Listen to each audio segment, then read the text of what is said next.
sanitize everything.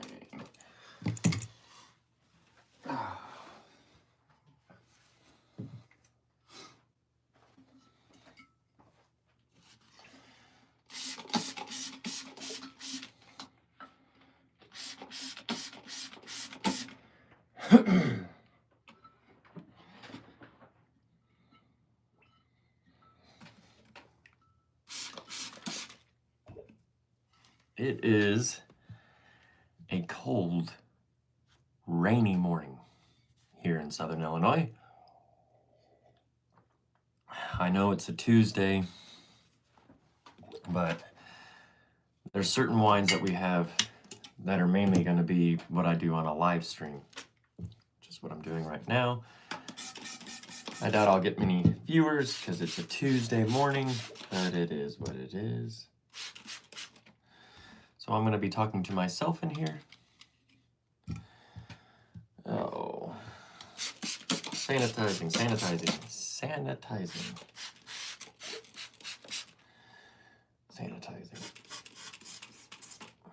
So what am I doing here? I'm sanitizing everything. Why am I sanitizing everything? Because you have to.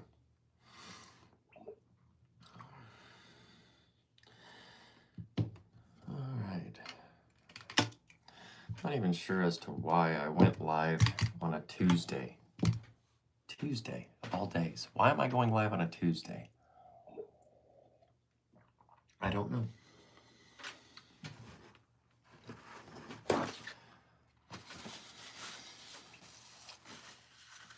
Okay. So, welcome. If you're watching this after this was live streamed,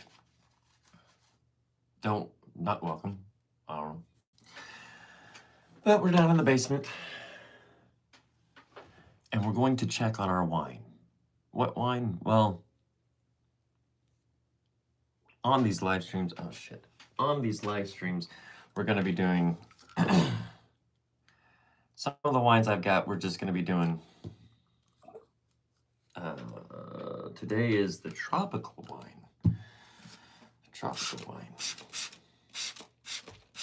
Oh, hey, I got a thumbs up. Thank you. Oh, so I think everything's fully sanitized. So now my hands are soaking wet. All right. So we're going to open up this container and see how nasty this fucking shit looks. Because I guarantee it looks pretty fucking nasty. But let's see. Oh, now we got like 13 people. That's interesting. Okay. Oh, I bet this looks disgusting. But sometimes you gotta do what you gotta do. Oh, well. Huh. Oh, are those dinosaurs? What the hell are those things? Interesting. All right. So to anyone that's watching, if you're new here, this is my basement. I brew wine and mead. So right now, we're going to be opening up this container and see what's inside. What do you think is inside here? I can give you a clue. I'll give you a clue. It's alcohol. Homemade alcohol. Oh, I had 13. No, 4. Anyway, so, like I said, if you're new here, this is a homebrew channel. I've just recently started going live and doing live streams for some of our batches. Generally, I'm more of a long content creator, but at least once a week I'll go live and just kind of have a little Q&A or whatever you want to call it. Give an update on some of the wines we're making. This one here is a tropical wine. Not only is it tropical, but we're going to be using some of this stuff. What is that? That's butterfly pea flower tea. And it's going to turn this purple. Doesn't really give much flavor, but it does make it purple. I just realized we got to sanitize this. So straight.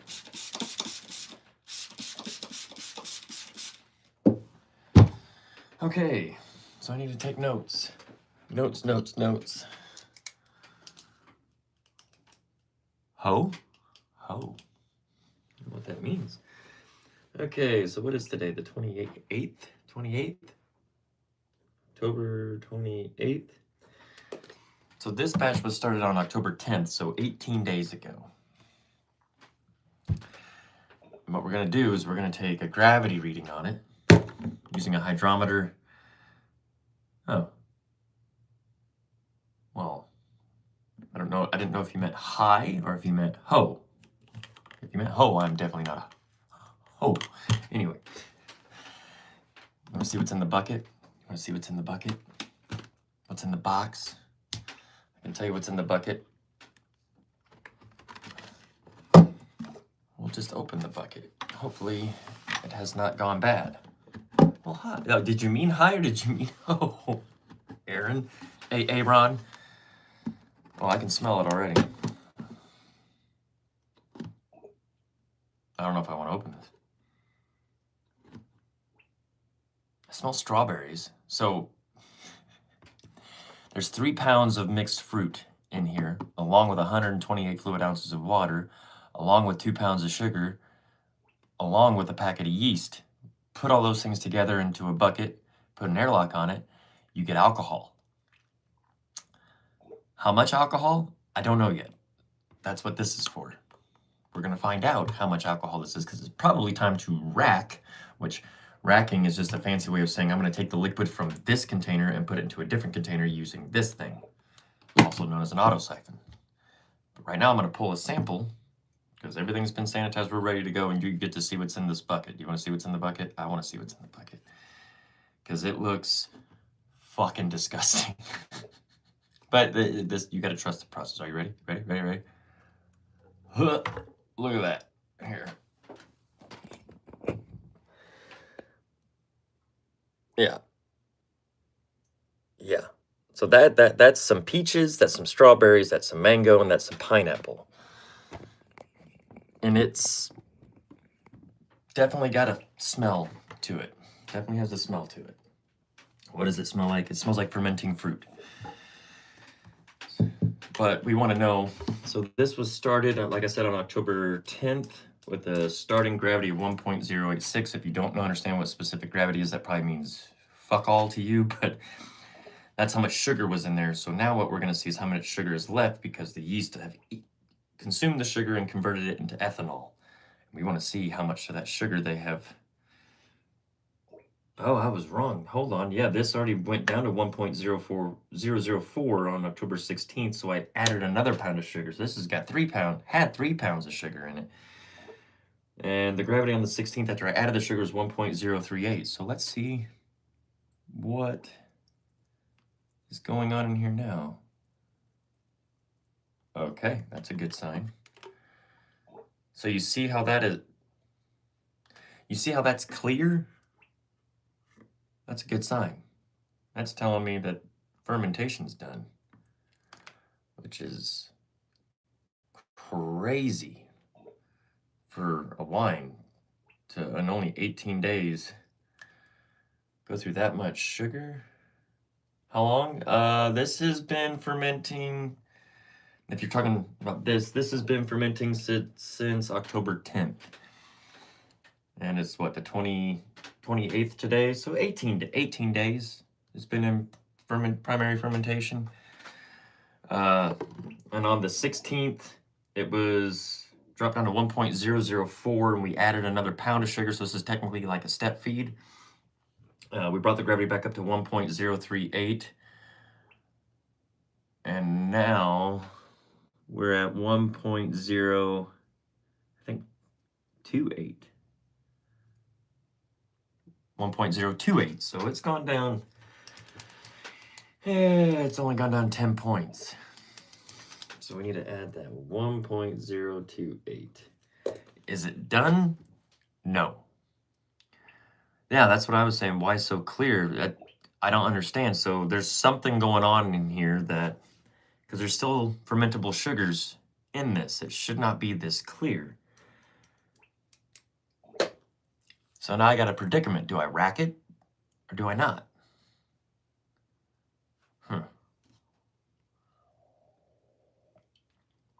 because after we rack it, what we're gonna do is we're gonna put some of this into it, butterfly pea flour.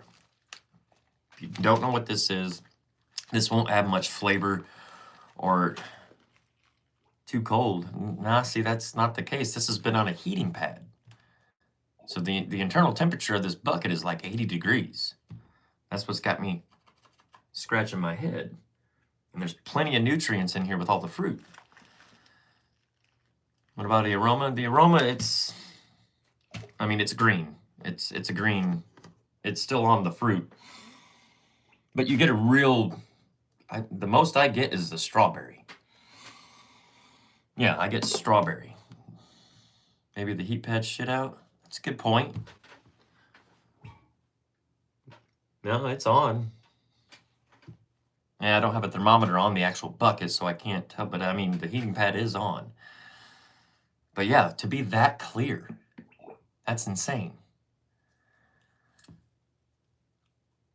Okay, so I'm in a predicament.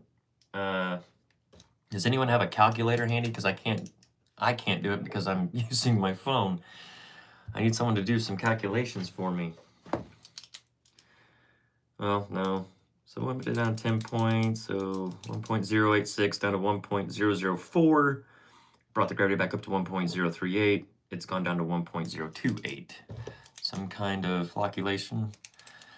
Yeah, I just didn't expect it to happen this quickly. You know what I mean? No. The lid was on the whole way.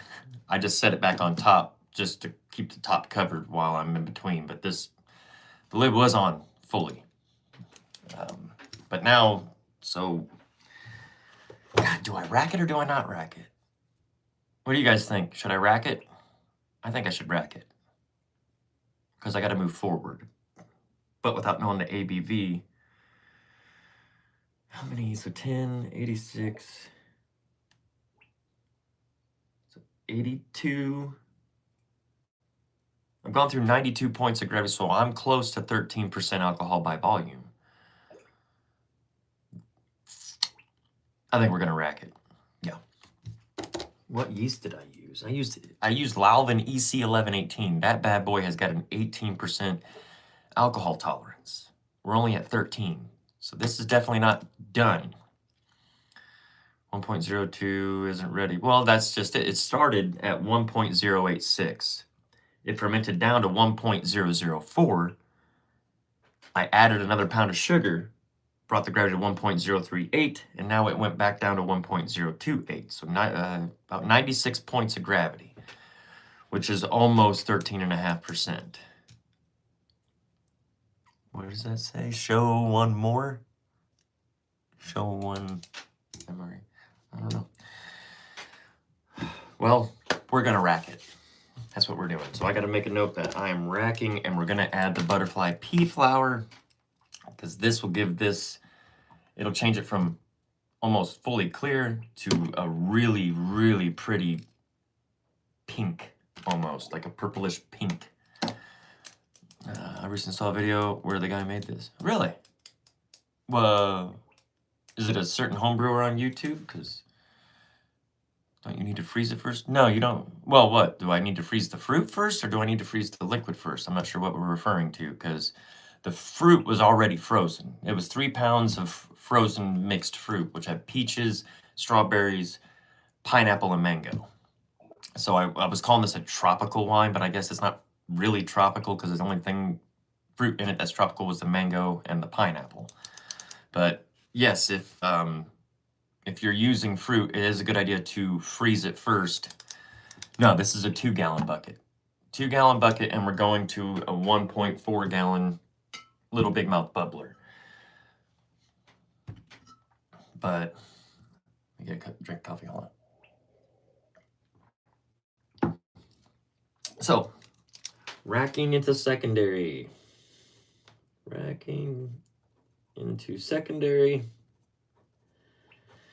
And we're going to add our butterfly pea flour. That's what we're going to do. So, well, I'm going to move this over here to show you my racking process. But before we rack it, He made 50% alcohol with sugar and yeast, then froze it. Oh, so he did a freeze distillation. I see what you're saying. Yes, I could do that with this. The problem with, you know, freeze distilling is you lose a lot of product. Your alcohol by volume will skyrocket, but you also lose a lot.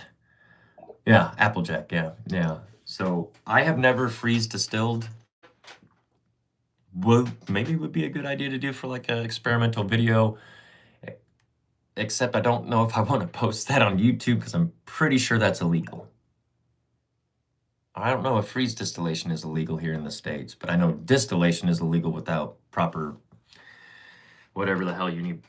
But I will show you one thing, because if you're not a subscriber to my channel, you haven't seen what I'm about to show you, because before we rack the tropical wine, I have to show you what I'm real proud of.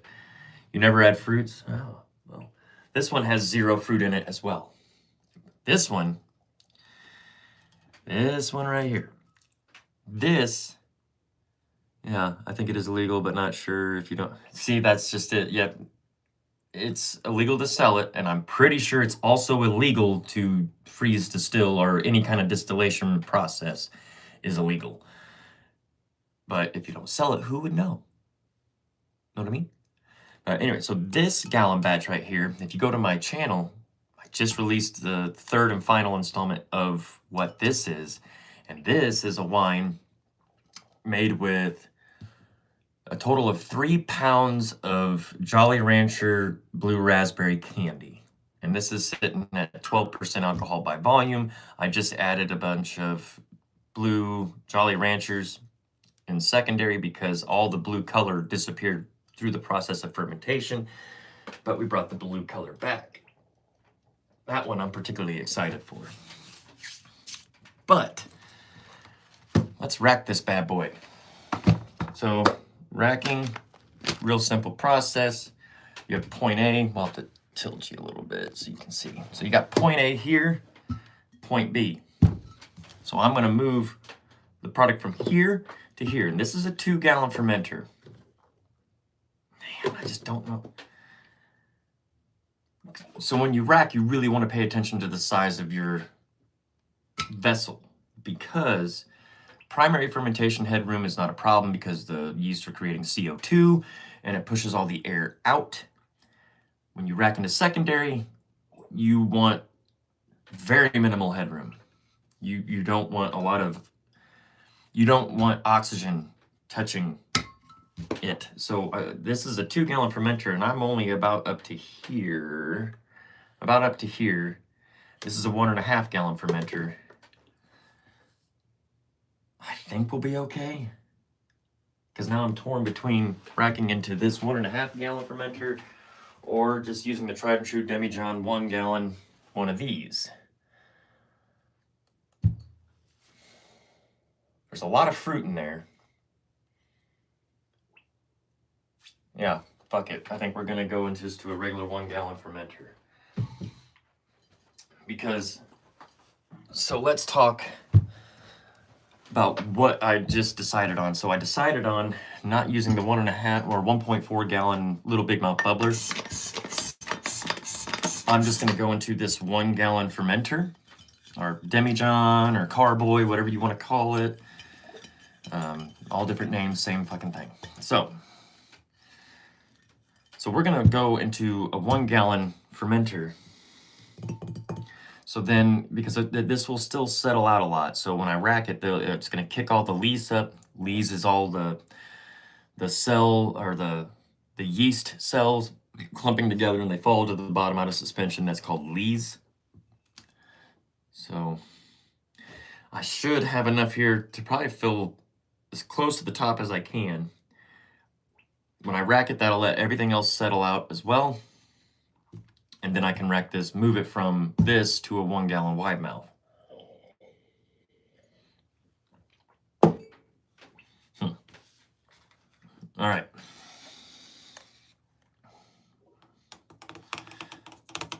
First thing though, oh, I don't have a glass. I was gonna take a sip of it to let you guys know what it tasted like. Yeah, it's real strawberry forward. yeah.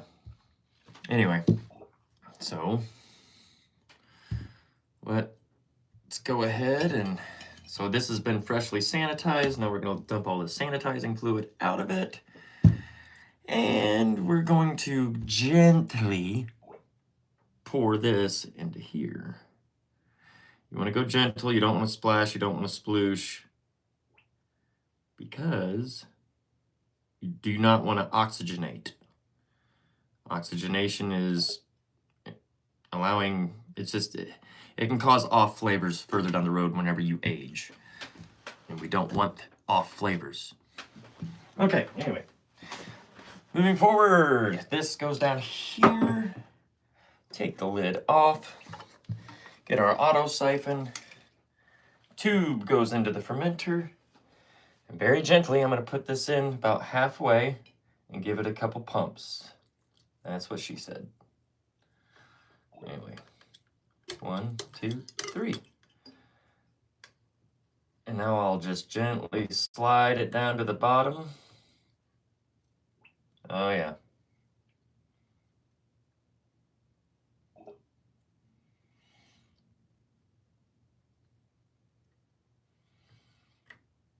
Yeah, so there's a lot of solids in there.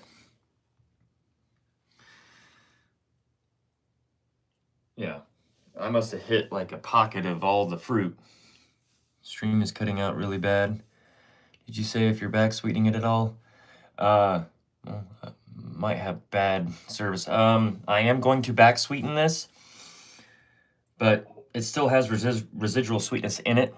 So it's at like 1.028, which is sweet. But yes, I do intend on back sweetening, but I don't know if I'll have to add too much since the gravity is still rather high. I don't know if my stream is still cutting in and out. I am in my basement, so I have bad service. It could be that. Yeah, definitely not dry. It's almost 1.030, so I don't know. I prefer my wines sweet. Maybe not that sweet, but I do like sweet wine. But I think all the fruit in here will leave a lot of residual sweetness. But as you can see, I'm getting, I don't know if you can see it or not, but a bunch of globs of fruit coming through. So since this is the first racking, I don't care if a bunch of shit gets through and into the secondary container, because we are eventually going to rack this out of the 1 gallon jug. Okay, good. Snowballs to the wall.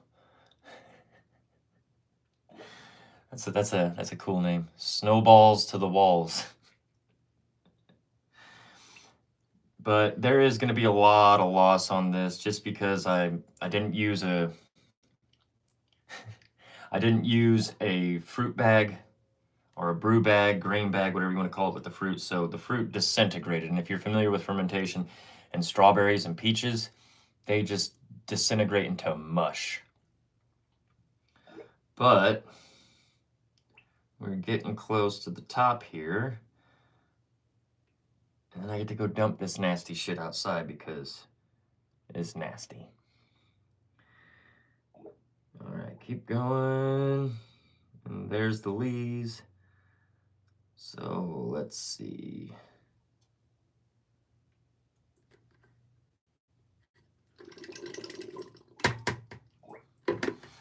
All right, racking is complete.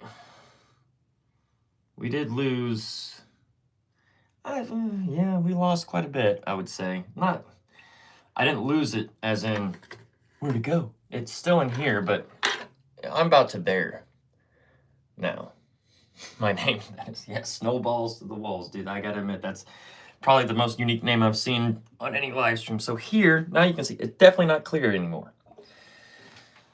Definitely not clear anymore. So now what are we doing? Well, we're gonna let this settle because you can see all the nasty floaties. That's all fruit solids and everything that has to fall out of suspension. That is one of the pains of using fresh fruit, is that. Unless you use a grain bag or a way to try to keep the fruits out of the liquid. Me, I just throw it all in there and say, let's go with it. So now we're going to use some butterfly pea flower tea. If you're not familiar with this, it won't add much for flavor. Stabilize? Not yet. We're not ready to stabilize yet. But I will. My method of stabilization is pasteurization. So what we're doing is I've racked it into secondary. We're going to let it sit for probably about a week or two, take another reading on it, see if it's dropped any more. If it hasn't dropped any more in about a week or two, then we will rack into a 1 gallon wide mouth, pasteurize it, back sweeten it, and then let it sit for about another couple weeks, and then we'll proceed with bottling. But right now, we're going to add some butterfly pea flower tea. And it's, like I said, this won't add much of anything for flavor. This is just for color. I don't know if you'll be able to see it, but it'll add a real deep blue. Are we getting drunk or not? Well, unfortunately, I'm not getting drunk right now. I have to go to work in a couple hours, but maybe this weekend. Yeah, not this batch. We might break into the Jolly Rancher batch, though. Oh, that's cool. Yeah, it's, I don't know if any of you guys watch, what's their name? City Steading Brews is who got me into that particular process. That process of stabilization. But now, how am I going to get this fucking shit into here? Sanitize my hands.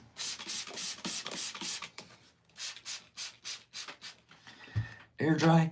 I'll be back this weekend. Hell yeah. Scooby McDoobie? Scooby McDoobie. Sounds like you're not going to be drinking with a name like that, Scooby McDoobie. You might be doing another activity. I'll probably be doing that. All right, anyway. So how much? I don't fucking know. I'm just guessing. And it's going to sit in here for a while. I got a funnel, but it's all the way upstairs. I don't want to go all the way upstairs. I might just use my hands. And this would be kind of hard to get down into the funnel, so we're just going to use our hands. I just sanitized my hands. Fuck it, we're just going to...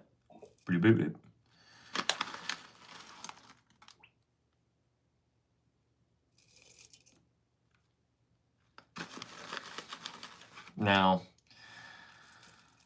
like I said, this won't add much of anything for flavor. This is just to change the color to a pretty deep blue indigo, or might come out a slight pink. Ideally, I would much rather have preferred, see, if he was drunk, you'd be running upstairs. If I was drunk, I'd be running upstairs, probably tripping over my own fucking feet. But, so, ideally, I would have rather have used this in the rumble jar when I get it to the 1 gallon wide mouth, but yeah, I probably didn't think this through all the way. I'm not sure how much to even add, because it's not really going to do anything for flavor. Like I said, it's just for color. What type of flower is that, you said? This is called butterfly pea flower. Mead? No, this one's just a wine. This is not mead. My meads are up here. All the meads are up there. So this is our apricot mead. This is our s'mores mead. And that's all black currant. And then we got our Viking blood. But this is just a wine, not mead. But now, bro, that looked like K2. God, I haven't heard of that shit in years. No, this is definitely not K2. This is butterfly pea flower.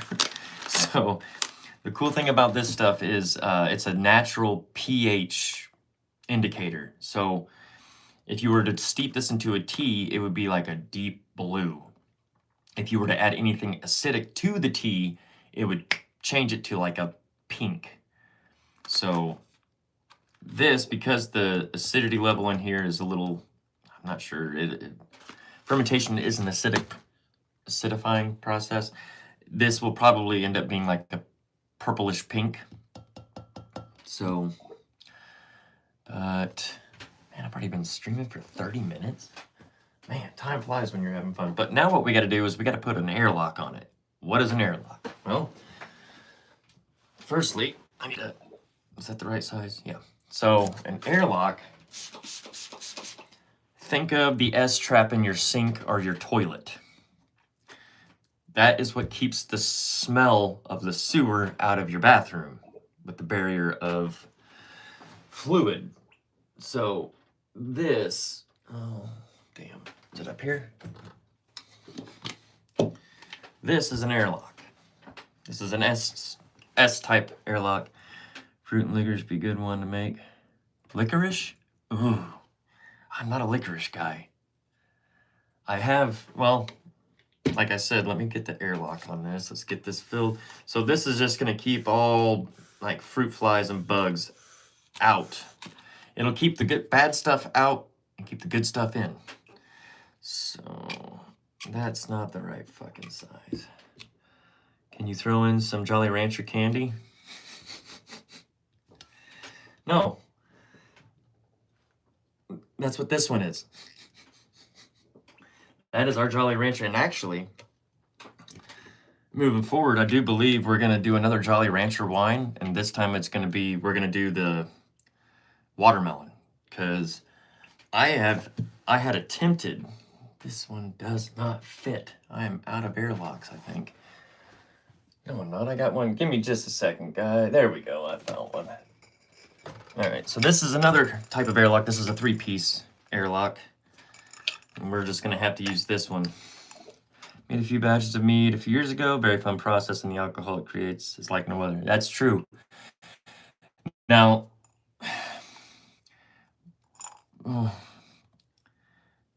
well, firstly, who's it? Hadouken? Yes, mead is a very interesting process to make. Now, as far as like traditional meads, I'm not a traditional mead kind of guy. I'm more mellow-mels. I like Viking Blood is probably my favorite mead to make. I do have a video on me making that. But right now we're gonna put an airlock on this thing, so before I forget. All right, so the airlock is on. That's safe. Watermelon. Gee. Okay, hold on. I actually have the bottle. Give me a second here. So this is a wine that I actually bottled on September 30th of 2023. There's a reason it's still in the bottle. It's fucking terrible. And anyone I've talked to that's tried to ferment watermelon, no, it's a very hard fruit to ferment and have it taste good. That, and it loses all the color, so the pink falls out. So that's whenever I was thinking, let me get these swirled around, get all that stuff. There we go. So what I was thinking was, we'll use watermelon Jolly Rancher candy. That'll really give you the flavor of watermelon that when you think of a watermelon flavor, well, at least that's what I think of, because watermelon doesn't really have much of a flavor. It's mainly water. Have you tried like a mango fruit? That's actually, there's mango in here. And I do have 3 pounds of frozen mango chunks upstairs in the freezer that we're going to be doing a batch similar to this one, but with just mango, not an assortment of fruit. So that'll be probably on the channel in the future. But this one, I'm calling this, like I said, a tropical wine, but I guess it's not really tropical, mainly because the only tropical fruits in this are mango and pineapple. The other ones are peach, strawberries. What else was in there? I think that's it. Strawberries, mango, pineapple, and peaches.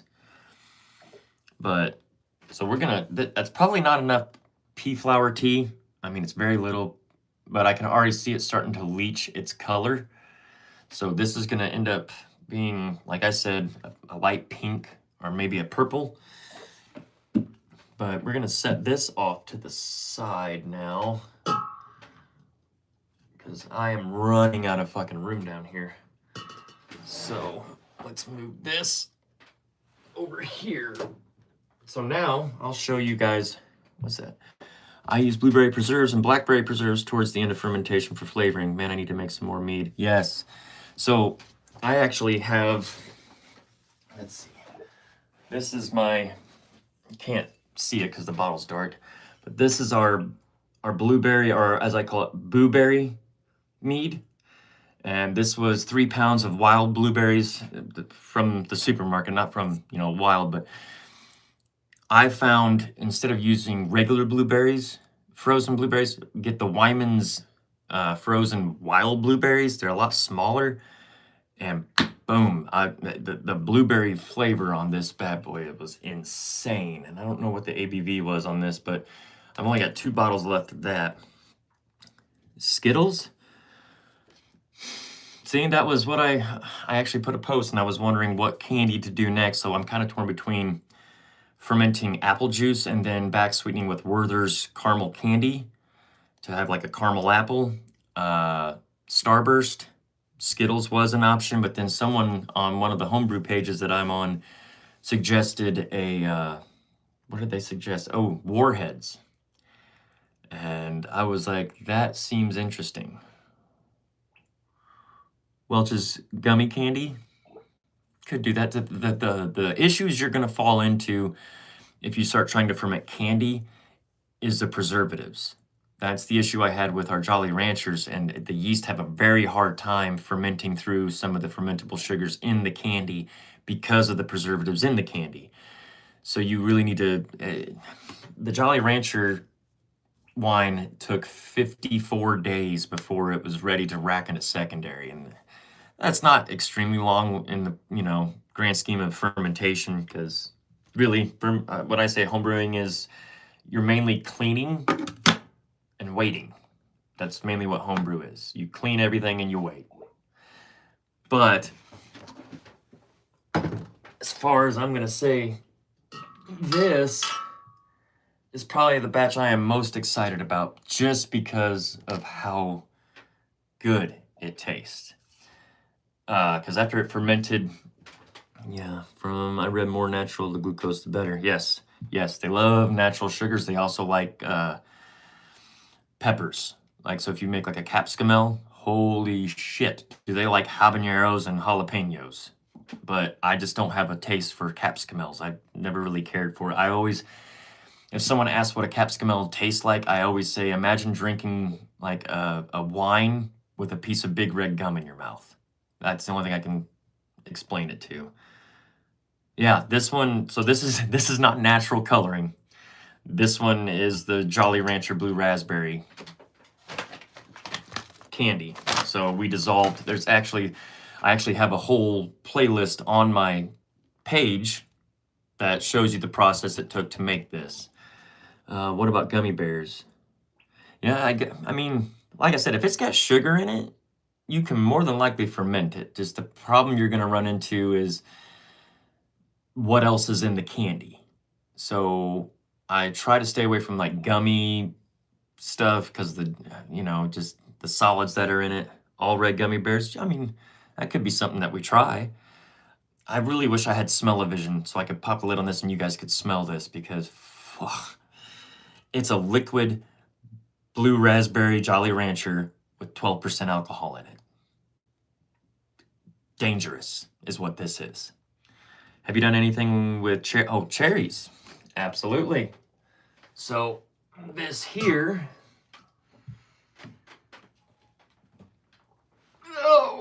this here is our cherry Mellow Mel. Otherwise, I guess you could call it Viking blood, is what they refer to it as. So this will be the final product here. This is my Viking blood. This is the white label. So this is just made with tart cherry juice, not whole fruit. This here is the Viking blood red label. So this is made with 6 quarts of tart cherry juice, 3 pounds of tart cherries, and so it's a no water mead, but my favorite mead hands down is definitely the tart cherry. Do you sell those? Unfortunately, it is illegal for me to sell these. So but yeah, you can't sell it. You can brew it all you want. You can share it with your friends. You can't sell it. The other one, because I've got a whole wall over here. So this one was a party hit. This is our cherry cheesecake. This one wasn't too bad. It's just kind of a funky, kind of gimmicky. If you really want me to be honest with you, it's kind of a gimmicky batch, but you can't see it. But this right now is all I have. It's not much. It's not much. But we got quite a bit. So we got some raspberry, black cherry, and that's regular cherry. This is very berry and cherries. And then we got our elderberry. This is all elderberry, and this is one for my wife. This is a cranberry, or cran grape. So cranberry grape. The crazy thing about mead, the batches I made, the alcohol hits your head extremely fast and doesn't last very long compared to beer or hard alcohol. Have you had the same experience? You know, I've never really thought of it. Hold on, let me set this here. No, I haven't really. You know, now I'm gonna have to pay attention next time I have a bottle, because for me it kind of hits the same. I don't know. I haven't never experienced that. These labels are awesome. Thank you, Tommy. Yeah, I make all of my own labels on my phone, print them on regular paper, and then I use milk and stick it to the bottle. It's an awesome process. It's very convenient, cheap, and easy to clean up. If the apocalypse hits, I hope I end up in this basement. Yeah, that's what I've always kind of made the joke that if the apocalypse happens, I know how to make alcohol, so I am valuable some way.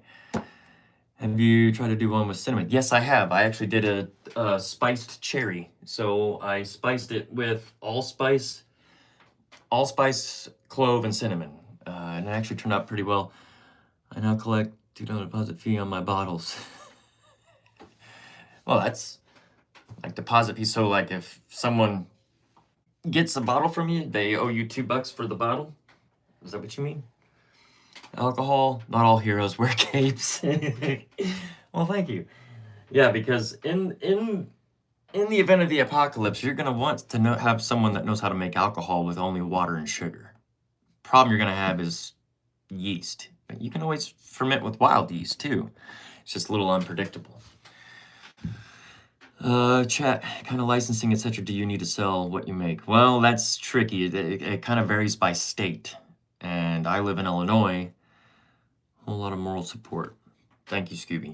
But the licensing and everything, I started reading into it what I would have to do, and Jesus Christ. And then even then, after you get licensed, I would not be able to sell to individual people. I cannot sell to the end customer. The only person that I would be able to sell to is a distributor. And then the distributor would sell to a bar or wherever, store, and then the store would sell to the end customer, which is like everyday people. Does pumpkin do anything for sweet wine? Well,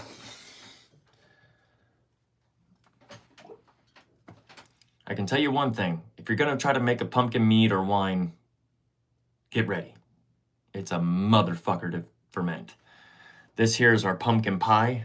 So this is 3 pounds, or it was 3 pounds of pumpkin puree, water, honey, yeast. And I didn't think it through. The video, you can actually watch the episode on my page if you want to see how much of a fuck up this batch was. But I'm in Indiana. I haven't sold, but just give it to friends. Yeah, see, that's kind of the way I am. Some coworkers. Now I'll give it to coworkers and they'll tip me sometimes. I'm also in Illinois, right outside of Chicago. Right outside of Chicago. Well, hello, my fellow Illinoisan. I am South Central, so I'm more in the St. Louis area, kind of. Maybe I did something wrong. Literally a shot would mess you up. I can't remember the yeast I used. I didn't test the ABV. I'm guessing 12%. Yeah, I haven't had the whole thing where it doesn't hit me different. Now, the morning after, absolutely. I can tell if I've drank one that had a lot of residual sugar in it because the hangover is a motherfucker. I'm gonna have to buy a brewing kit. I highly recommend you do. It's a very fun hobby. When I started, I had nothing. And I used Welch's grape juice in the the half-gallon jug, poured out a little bit, added sugar, and then put bread yeast into it. And that was my first fermentation, and it came out pretty good. Next thing I know, I have got way too much fucking equipment, and I'm fermenting way too much stuff. I thought a pumpkin batch. Wait, Indiana, salt friends. I wonder, is using a pie pumpkin? Well, okay, so on the pumpkin pie, I had done a lot of research, and people actually said to not use pumpkin because pumpkin's got such a delicate flavor, and what they recommended was roasting sweet potatoes and then putting those in fermentation. I was an idiot and said, I'll just go out and buy the pumpkin puree, a big can and a little can, and dump that into a gallon. If you want to see it, you can go to my channel and watch the pumpkin pie episodes. It's not good. But now, after I lost over half a gallon, this literally smells like a pumpkin pie. Literally smells like pumpkin pie. So I spiced it with fresh ginger, clove, allspice, and cinnamon. I'm not much for metheglins. That's technically what this would be considered, I guess. Bread yeast sucks. Yes, it's not ideal, but in a pinch, it can work. It just doesn't flocculate very well. It's very wispy, so it's kind of hard to rack. Moving down the line, this one is a pretty color one as well. This is our Apra Kiwi. This is a recipe that I'm following from Sanitizing Brews. This is their recipe. It's very sweet. I think this is probably the sweetest batch I have done here. This has been going since May, and it's still sitting, but it is crystal clear. So this eventually needs to get put into bottles. What else do I have? Or what do we got? Who's next, Tommy? Using the sweet potato for the flavor is similar to what some recommend for getting peach flavor, since that can be hard to get through as it is a delicate too. Absolutely, yes. I have had very, very hard time with peach.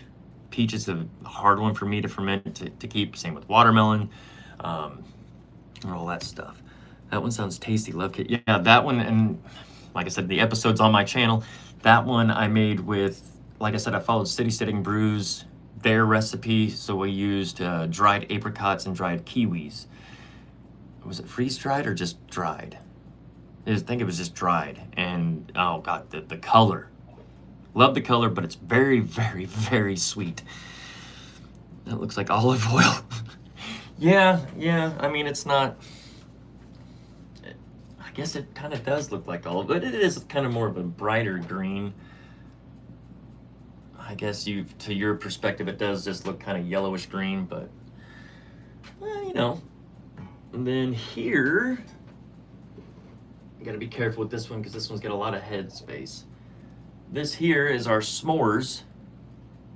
And like I said, everything I'm talking about on this live stream, the episodes are on my channel. Feel free to go to my channel, subscribe, watch some of my shenanigans I do in the basement. But, so this one isn't the easiest to just ferment plain raw honey and then add the flavoring towards the very end. That is a good way. Doing it that way, you will also retain a lot of the fruity flavors, to where if you have the fruit in primary, you can lose the flavor. If you want to keep that fruity flavor, you can add the fruit in secondary. Yes, that is absolutely correct. But like I said, this here is our s'mores mead, which was made with this. I don't know if any of you are familiar with this. If you're not, I highly recommend trying it. This is meadow foam honey. It's expensive. I got mine from Flying Bee Ranch out of Salem, Oregon. Very, very friendly company, very easy, but they have the best price point I found on this honey.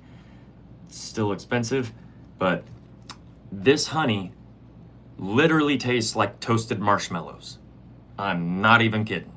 I didn't believe it. I was like, there's no way a honey can taste like that. But yeah, there is, because this is literally toasted marshmallow. So we used that to ferment this, and then we added Creo Brew, or a chocolate flavoring, to this, and graham cracker extract. Oh, you're an I don't know how to say, Oregonian. So are you familiar with the Flying Bee Ranch out of Salem, or do you know of them? Because that's where I got that stuff. I'm no expert, man. Me either. Not an expert. Don't claim to be one. Never have been one.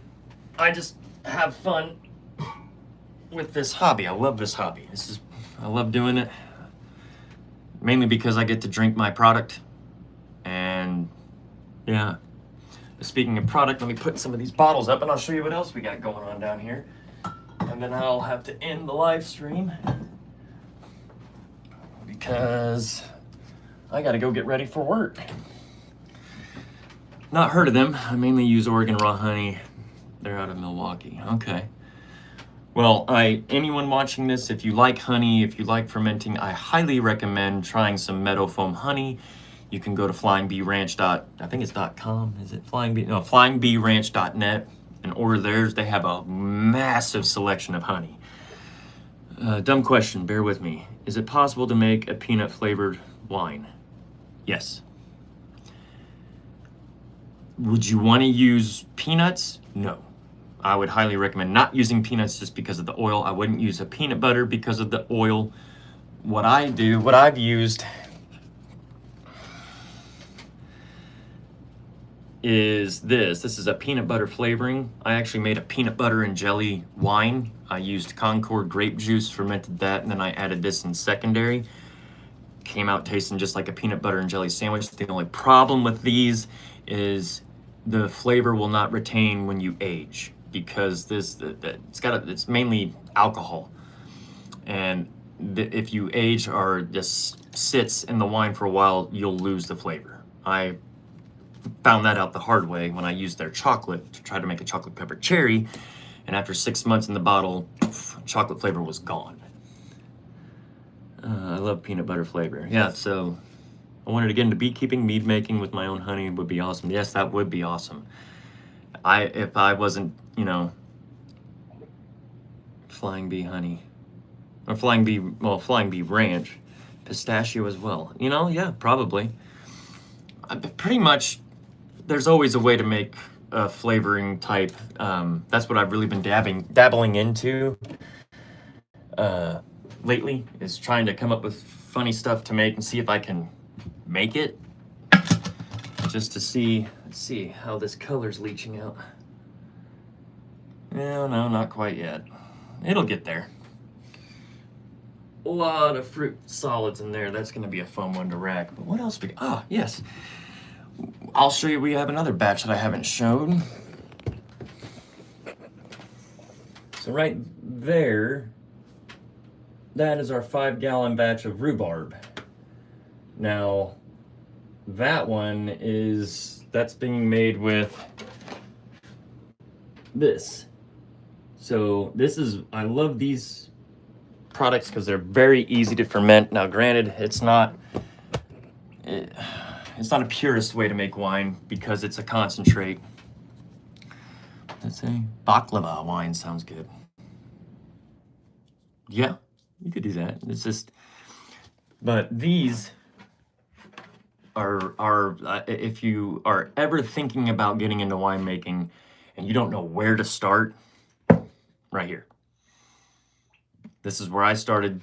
This is my go-to. But the only problem with that is you have to do it in one of those big fermenters back there. Or you can do it in 1-gallon batches, but then you have to measure out everything and it can be kind of difficult. But I've been going for an hour. Holy shit. I think it's time for me to get ready for work. Could you make wine from freeze-dried candy? Absolutely. Yes, you could. I had thought about making some with sour Skittles. Popped is what they call them. I'm putting an order in for one of those this weekend after you mentioned it to me. I think the black currant one is the one I'll get. I highly recommend the black currant. My favorite is the elderberry. Out of all the ones I've had, the elderberry is my favorite. The sangria is really good. The sangria is a good one. Raspberry's a good one, but the the black currant and the elderberry kind of go hand in hand. They got that earthiness to it. But as far as me, elderberry is probably by far my favorite and the one I've been requested to make the most. But yeah, so I mean, you could make wine from a freeze-dried candy. There's no reason you couldn't. But I think that is going to wrap up today, because now I got a whole bunch of stuff I got to go do upstairs and get ready for work. I love working second shift. I don't even know what the elderberry tastes like. Don't think I've ever had it before. I'll look it up. It's, I don't know how to explain it. It's not like grape, but it's more earthy. That's the only way. I know that sounds kind of, you know, not a good explanation as to what it tastes like, but it's got an earthiness to it. But if you get the black currant and you like the black currant, I guarantee you, you will like the elderberry. So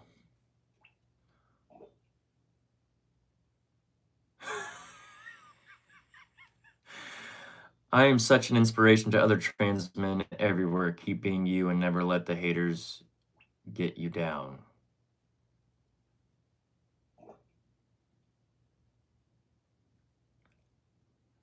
Dirty muffler.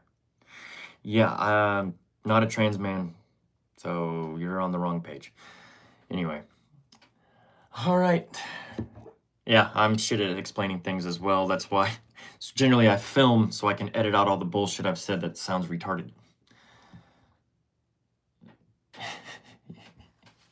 Yeah, I don't know who this person is, but we are going to remove you. There, removed. Because, what? You're kidding. No, not kidding there, dude. There. Anyway. Moving forward, I guess I'm going to wrap this up, and I'm going to head upstairs and see what the wife and my son are doing. And, I will see you guys. What was it? Yeah, so anyway, we're going to be doing live streams, I think, moving forward on Saturday evenings. What times, I'm not sure. I was thinking later in the evening, maybe between 5 p.m., 8 p.m. Central Standard Time. I'll put a post out, let everyone know if what we're going to do. But I'm going to try and do weekly, do updates on batches we have going between filming episodes. But I'm going to wrap this up, guys. Thank you for stopping by and joining me in the basement. Make sure, if you haven't yet, subscribe to the channel, watch some videos, comment on them, how stupid I am, whatever you got to do. And I will catch you guys on the flip side.